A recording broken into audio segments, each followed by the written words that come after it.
ही जी समोरून जी येते ना ती स्ट्रीट कार आहे, रेल्वेसारखी असते, 4 डब्याची.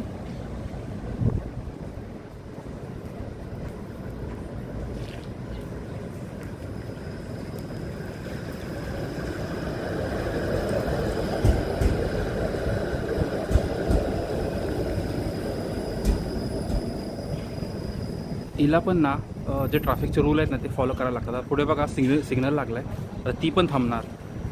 आता हिला आता इकडून कोणी क्रॉस नाही करू शकत.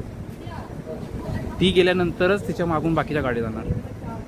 आणि ही जी आहे ना स्ट्रीट कार आता गेली बघा, सिग्नल ग्रीन झाला, जाईल आता ती. ही सगळीकडेच नाही आहे, हे डाऊनटाऊनमध्ये टोरंटोमध्ये एक 3-4 ठिकाणीच आहे आणि ती सरळ चालते, असे कुठे लेफ्ट राईट टर्न घेत नाही. गेली बघा ती.